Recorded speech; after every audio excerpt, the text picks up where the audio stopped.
Welcome to the Exam Notes Lab.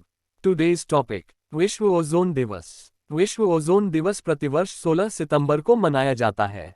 विश्व ozone दिवस 2023 का विषय है मॉन्ट्रियल प्रोटोकॉल, ओजोन परत को ठीक करना और जलवायु परिवर्तन को कम करना। विश्व ओजोन दिवस, जिसे ओजोन परत के संरक्षण के लिए अंतर्राष्ट्रीय दिवस के रूप में भी जाना जाता है, जीवन की रक्षा में ओजोन परत के महत्व के बारे में जागरूकता बढ़ाने के लिए समर्पित है। ओजोन परत, गैस की एक नाजुक ढाल, पृथ्वी को सूर्य की किरणों के हानिकारक हिस्से से बचाती है। इस प्रकार ग्रह पर जीवन को संरक्षित करने में मदद करती है। ओजोन परत की खोज 1913 में फ्रांसीसी भौतिक विज्ञानी चार्ल्स फैब्री और हेनरी बुइसन ने की थी। ओजोन पृथ्वी के वायुमंडल के विभिन्न स्तरों में पाया जाता है। वायुमंडल में लगभग 90% ओजोन पृथ्वी की सतह से 15 से 30 किलोमीटर ऊपर केंद्रित है, जिसे समतापमंडलीय ओजोन परत के रूप में भी जाना जाता है। इसे आमतौर पर अच्छा ओजोन कहा जाता है। ये जमीनी स्तर पर कम सांद्रता में भी पाया जाता है, जिसे क्षोभमंडल के रूप में भी जाना जाता है। यहाँ ओजोन एक प्रदूषक है जो शहरों के ऊपर धुंध का मुख्य हिस्सा है। जब 1970 के दशक के अंत में काम कर रहे वैज्ञानिकों ने पाया कि मानवता इस सुरक्षा कवच में छेद कर रही है, तो उन्होंने अलार्म बजा दिया।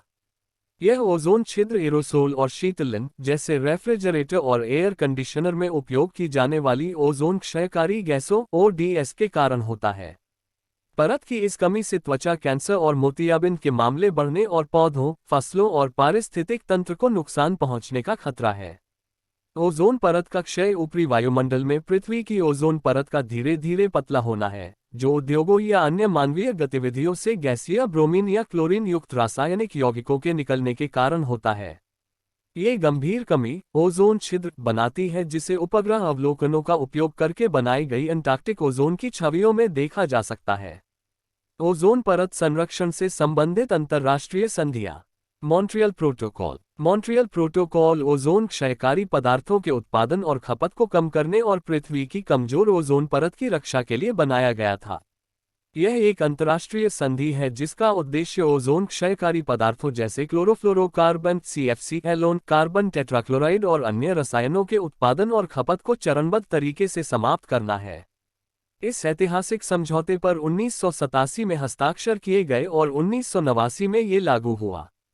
लंदन संशोधन 1990 ने विकसित देशों में 2000 तक और विकासशील देशों में 2010 तक CFC, हैलोन और कार्बन टेट्राक्लोराइड के पूर्ण चरणबद्ध समापन की आवश्यकता के द्वारा ODS उत्सर्जन अनुसूची को बदल दिया। कोपेनहेगन संशोधन 1992 ने ODS को चरणबद्ध तरीके से समाप्त करने में तेजी लाए और विकसित देशों के लिए हाइड्रोक्लोरोफ्लोरोकार्बन (HCFC) को चरणबद्ध तरीके से समाप्त करना शामिल किया, जो 2004 में शुरू हुआ। मॉन्ट्रियल संशोधन 1997 में विकासशील देशों में HCFC को चरणबद्ध तरीके से समाप्त करना, साथ ही 2005 और 2015 में विकसित और विकासशील देशों में मिथाइल ब्रोमाइड को चरणबद्ध तरीके से समाप्त करना शामिल था।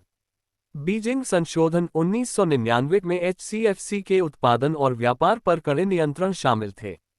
ब्रोमोक्लोरोमेथेन को भी 2004 के लिए लक्षित चरणबद्ध समाप्ति के साथ नियंत्रित पदार्थों की सूची में जोड़ा गया था। किगाली संशोधन 2016 ने ग्लोबल वार्मिंग में उनके योगदान को कम करने के उद्देश्य से हाइड्रोफ्लोरोकार्बन (HFC) के उत्पादन और खपत को चरणबद्ध तरीके से कम करने के लिए नियंत्रण बढ़ाया।